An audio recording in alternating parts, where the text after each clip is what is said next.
नमस्कार दोस्तों, हमारे चैनल में आपका स्वागत है। जैसा कि हम एनसीईआरटी नोट्स पढ़ रहे थे जिसमें हम जीके जीएस और सोशल साइंस की पूरी तैयारी जो एनसीईआरटी पर आधारित थी उसको हम कर रहे थे। हमने 2 क्लास ले लिया है और आज क्लास नंबर 3 है। अब हम क्लास नंबर 3 में एनसीईआरटी के जो महत्वपूर्ण फैक्ट रहेंगे उन्हें, और जो जीके जीएस हैं उनको, मतलब एनसीईआरटी के साथ हमने जीके जीएस को भी अपने नोट्स में ऐड किया है। अब हम इसी नोट्स से पढ़ेंगे जो बीपीएससी टीआरई 3 के एग्जाम में मुझे बहुत ही मदद किया था। आज हम क्लास 3 करेंगे, तीसरा नंबर का क्लास। देखिए क्या लिखा है यहाँ पर है संस्थाएं। संस्थाएं और स्थापना कब हुई थी संस्थाओं की, और उस संस्था मतलब संस्थाओं के नाम और उसकी स्थापना वर्ष, और उस संस्था के संस्थापक कौन है उनका नाम, तीनों हम एक में पढ़ेंगे। यहाँ से पक्का है कि क्वेश्चन पूछेगा ही पूछेगा। देखिए क्या लिखा है, ब्रह्म समाज। तो ब्रह्म समाज की स्थापना होती है 1828 ईस्वी में, और यह ब्रह्म समाज स्थापित कौन करता है, तो राजा राम मोहन राय ने। और हम एक चीज जान लेते हैं, 1828 ईस्वी में ब्रह्म समाज की स्थापना होती है राजा राम मोहन राय के द्वारा, और 1829 ईस्वी में सती प्रथा निषेध अधिनियम आता है, यानी सती प्रथा पर बैन लग जाता है। सती प्रथा पर क्या होता है, 1829 ईस्वी में बैन लग जाता है। किसके प्रयास से, तो राजा राम मोहन राय के प्रयास से, और विलियम बेटिक के द्वारा कानून बनाकर सती प्रथा निषेध अधिनियम लाया जाता है। देखिए सत्य शोधक समाज, इसकी स्थापना कब होती है, तो 1873 ईस्वी में। कब होती है इसकी स्थापना, 1873 ईस्वी में, और ज्योतिबा फूले के द्वारा। और ज्योतिबा फूले ही ने ही गुलामगिरी नामक पुस्तक लिखी थी। और उसके बाद देखिए वेलूर मठ की स्थापना कब होती थी, 1897 ईस्वी में। और कहा कौन करता है, तो स्वामी विवेकानंद। और रामकृष्ण मिशन की स्थापना भी देखिए कब होता है, रामकृष्ण मिशन की स्थापना होता है 1897 ईस्वी में स्वामी विवेकानंद के द्वारा। आगे देखते हैं अब हम। देखिए अभिनव भारत संस्था, इसकी स्थापना होती है 1904 में। 1899 में जो मित्र मेला नामक एक संस्था की स्थापना होती है, वही मित्र मेला संस्था 1904 ईस्वी में अभिनव भारत कर दिया जाता है। और किसके द्वारा, विनायक दामोदर सावरकर के द्वारा, यानी डीवी सावरकर के द्वारा अभिनव भारत संस्था की स्थापना होती है। कब, 1904 ईस्वी में। सर्वेंट ऑफ इंडिया सोसाइटी की स्थापना कब होती है, 1905 ईस्वी में। किसके द्वारा, गोपाल कृष्ण गोखले के द्वारा। और उसके बाद गदर पार्टी, तो गदर पार्टी की स्थापना कब होती है, तो 1913 ईस्वी में गदर पार्टी की स्थापना होती है, और लाला हृदयलाल के द्वारा और सोहन सिंह भाखना के द्वारा। और संस्थापक अध्यक्ष कौन बनता है, तो सोहन सिंह भाखना। और उसके बाद देखिए स्वराज पार्टी की स्थापना कब होती है, तो 1923 ईस्वी में स्वराज पार्टी की स्थापना होती है। किसके द्वारा, तो मोतीलाल नेहरू व चित्तरंजन दास के द्वारा होती है स्वराज पार्टी की स्थापना। फॉरवर्ड ब्लॉक की स्थापना कब होती है, तो 1939 ईस्वी में, और सुभाष चंद्र बोस के द्वारा। जब त्रिपुरा अधिवेशन 1939 में होता है, और सुभाष चंद्र बोस इस अधिवेशन में, कांग्रेस के इस अधिवेशन में अध्यक्ष का पद कौन जीतता है, तो सुभाष चंद्र बोस जीतते हैं 1939 ईस्वी में त्रिपुरा अधिवेशन में। और सुभाष चंद्र बोस ने पट्टाभी सीतारामैया को इस चुनाव में हराया था अध्यक्षता वाले। और उसके बाद महात्मा गांधी के विरोध करने के कारण 1939 ईस्वी में त्रिपुरा अधिवेशन में अध्यक्ष के पद से सुभाष चंद्र बोस ने इस्तीफा दे दिया। और उसके बाद उसी वर्ष 1939 ईस्वी में उन्होंने फॉरवर्ड ब्लॉक की स्थापना की उन्नाव से। देखिए आर्य समाज, तो आर्य समाज की स्थापना होती है 1875 ईस्वी में स्वामी दयानंद सरस्वती के द्वारा। कहाँ पर, मुंबई में। और 1873 ईस्वी में स्वामी दयानंद सरस्वती ने सत्यार्थ प्रकाश नामक पुस्तक लिखी थी। इंडियन एसोसिएशन की स्थापना कब होती है, तो 1876 ईस्वी में इंडियन एसोसिएशन की स्थापना होती है। सुरेंद्र नाथ बनर्जी के द्वारा। और उसके बाद इसी को 1886 ईस्वी में भारतीय राष्ट्रीय कांग्रेस में विलय कर दिया जाता है। इंडियन नेशनल कांग्रेस की स्थापना देखिए कब होती है, 1885 ईस्वी में A.O. ह्यूम के द्वारा।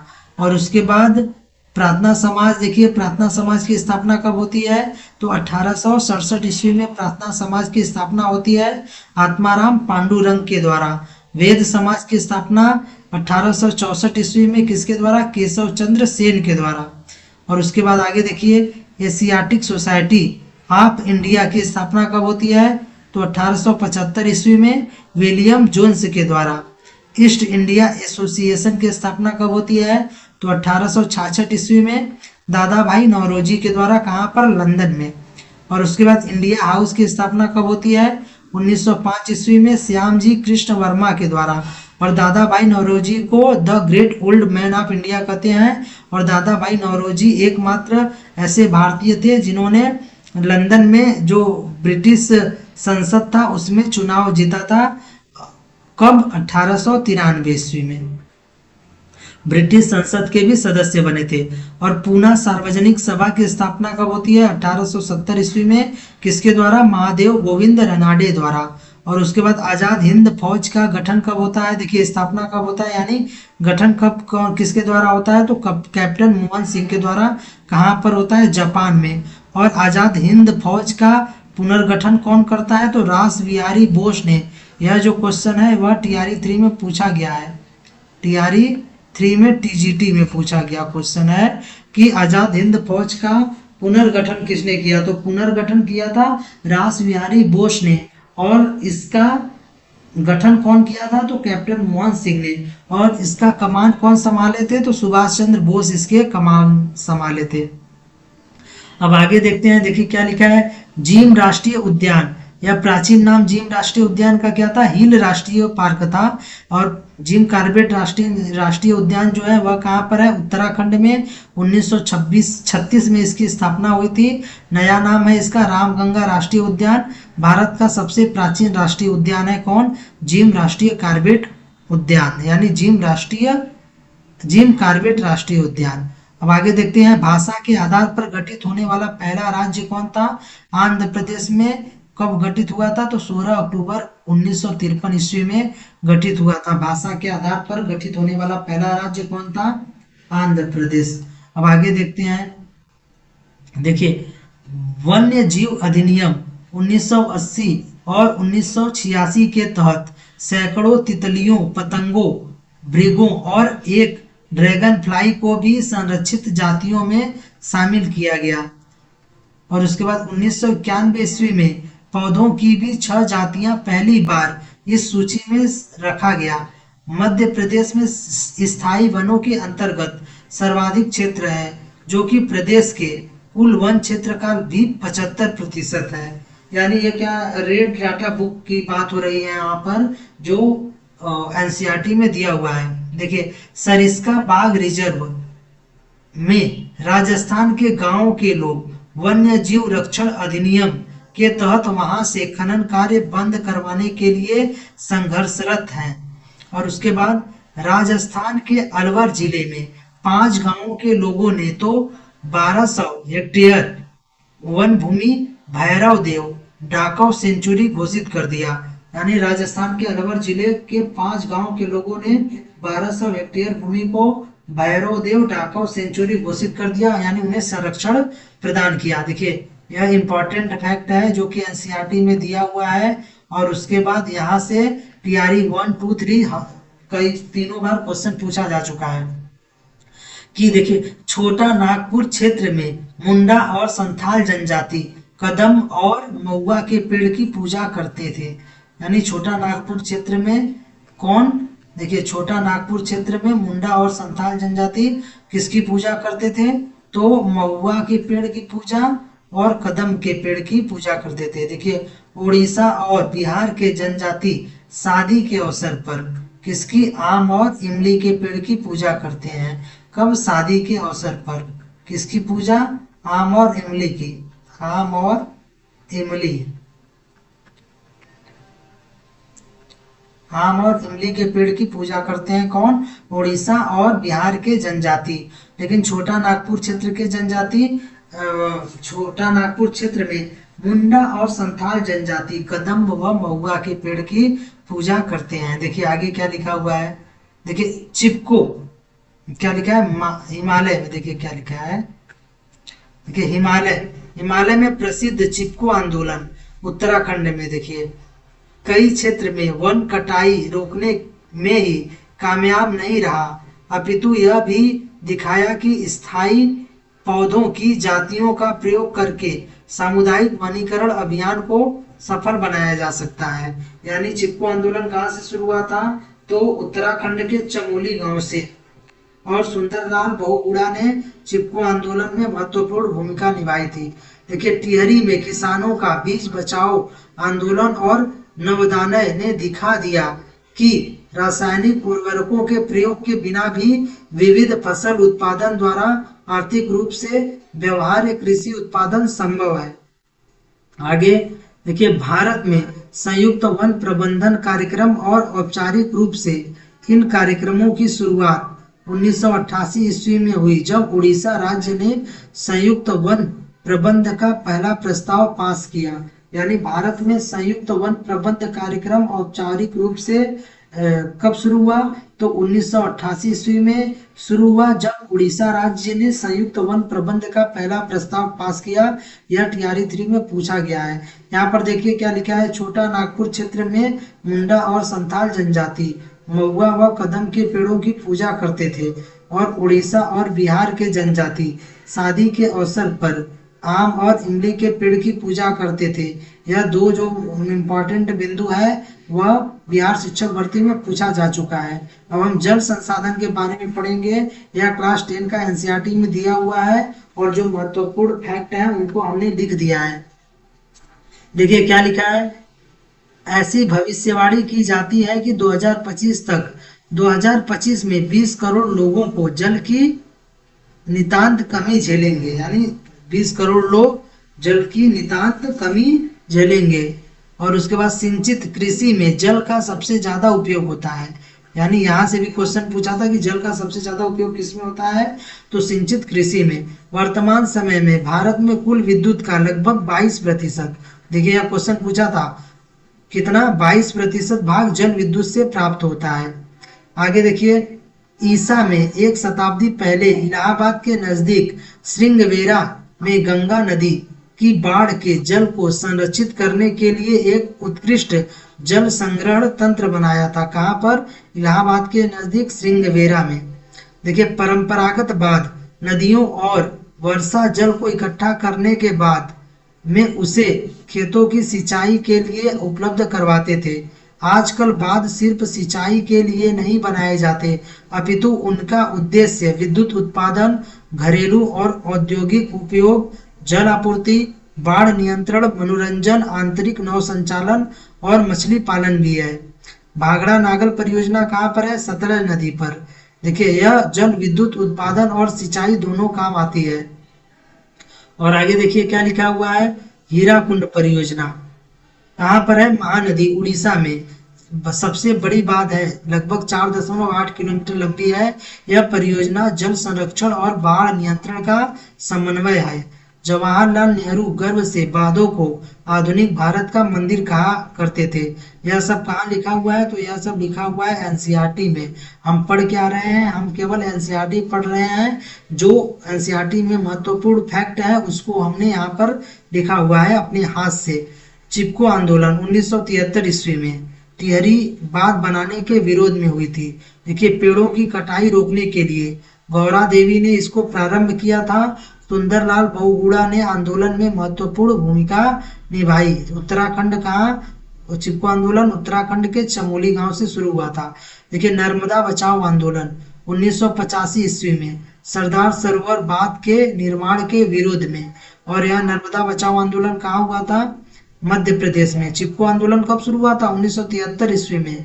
और नर्मदा बचाओ आंदोलन 1985 ईस्वी में। और नर्मदा बचाओ आंदोलन में मेधा पाटेकर, बाबा आमटे और अरुंधति राय के नेतृत्व में हुआ था नर्मदा बचाओ आंदोलन। और अपिक्को आंदोलन कहाँ था? 1983 ईस्वी में। कहाँ हुआ था? कर्नाटक में, पांडुरंग हेगड़े के नेतृत्व में। और आगे देखिए नोट, इसे क्या लिखा है यहाँ से क्वेश्चन बिहार शिक्षक भर्ती में पूछा था। सरदार सरोवर बांध कहाँ पर है? नर्मदा नदी। और नर्मदा नदी की लंबाई कितनी है? तो 1312 किलोमीटर है और यह अरब सागर में मिलती है। और गुजरात में देखिए सरदार सरोवर बांध कहाँ है? नर्मदा नदी के, नर्मदा नदी पर कहाँ पर, किस राज्य में? गुजरात में। महाराष्ट्र, मध्य प्रदेश, गुजरात तथा राजस्थान सम्मिलित है, यानी सरदार सरोवर बांध द्वारा महाराष्ट्र, मध्य प्रदेश, गुजरात और राजस्थान यह 4 राज्य लाभ प्राप्त करते हैं। देखिए आगे क्या लिखा हुआ है एनसीईआरटी में। कृष्णा गोदावरी विवाद की शुरुआत महाराष्ट्र सरकार द्वारा कोयना पर जल विद्युत परियोजना के लिए बांध बनाकर जल की दिशा में परिवर्तन कर कर्नाटक और आंध्र प्रदेश सरकारों द्वारा आपत्ति जताए जाने से हुई। यानी कृष्णा गोदावरी विवाद की शुरुआत कब हुई? जब महाराष्ट्र सरकार ने कोयना नदी पर जल विद्युत परियोजना के लिए बांध बनाकर जल की दिशा परिवर्तन कर दिया, तो कर्नाटक और आंध्र प्रदेश के सरकारों ने इस पर आपत्ति जताई। यही है कृष्णा गोदावरी विवाद। देखिए क्या लिखा है। वर्ष 2006 में महाराष्ट्र और गुजरात में भारी वर्षा के दौरान बांधों से छोड़े गए जल की वजह से बाढ़ की स्थिति और विकट हो गई थी। और आगे देखिए पहाड़ी और पर्वतीय क्षेत्रों में लोगों ने गुल अथवा कुल यह पूछा था टीआरई 3 में। पश्चिमी हिमालय जैसी वाहिकाएं नदी की धारा का रास्ता बदलकर खेतों में सिंचाई के लिए बनाई है। आगे देखिए क्या लिखा है। राजस्थान में पीने का जल एकत्रित करने के लिए छत वर्षा जल संग्रहण का तरीका आम था। पश्चिम बंगाल में बाढ़ के मैदान में लोग अपने खेतों की सिंचाई के लिए बाढ़ जल वाहिकाएं बनाते थे। आगे देखिए शुष्क और अर्ध शुष्क क्षेत्रों में खेतों में वर्षा जल एकत्रित करने के लिए गड्ढे बनाए जाते थे ताकि मृदा को संचित किया जा सके और संरक्षित जल को खेती के लिए उपयोग में लाया जा सके। राजस्थान के जिले जैसलमेर में खादीन और अन्य क्षेत्रों में जोहड़ इसके उदाहरण है। आगे देखिए राजस्थान के अर्ध शुष्क और शुष्क क्षेत्रों विशेषकर बीकानेर, फलोदी तथा बाड़मेर में लगभग हर घर में पीने का पानी संग्रहित करने के लिए भूमि टैंक अथवा टाका बना हुआ है। टाका में वर्षा जल अगली वर्षा ऋतु तक संग्रहित किया जा सकता है। राजस्थान में वर्षा जल को पलार जल कहा जाता है। कौन सा जल? पलार जल। अब आगे देखिए मेघालय की राजधानी शिलांग में छत वर्षा जल संग्रहण प्रचलित है। शिलांग से 55 किलोमीटर दूर मानिसराम व चेरापूंजी में विश्व का सर्वाधिक वर्षा होता है। फिर भी यह शहर पीने के पानी की कमी की गंभीर समस्या का सामना कर रहा है। शहर के लगभग हर घर पर वर्षा जल संग्रहण की व्यवस्था है। घरेलू जल आवश्यकता की कुल मांग का लगभग 15 से 25% हिस्से की पूर्ति छत जल संग्रहण व्यवस्था से ही हो जाती है। देखिए इंपॉर्टेंट है, यह बीपीएससी टीआरई 1, 2, 3 तीनों में पूछा जा चुका है। क्या क्वेश्चन क्या पूछता था कि ऐसा कौन सा राज्य है जहां पर हर घर में छत वर्षा जल संग्रहण ढांचे को बनाना आवश्यक कर दिया गया है और इस संबंध में जो दोषी व्यक्ति रहेंगे उन पे कानूनी कार्रवाई भी होती है। देखिए तमिलनाडु एक ऐसा राज्य है जहां पूरे राज्य में हर घर में छत वर्षा जल संग्रहण ढांचे को बनाना आवश्यक कर दिया गया है।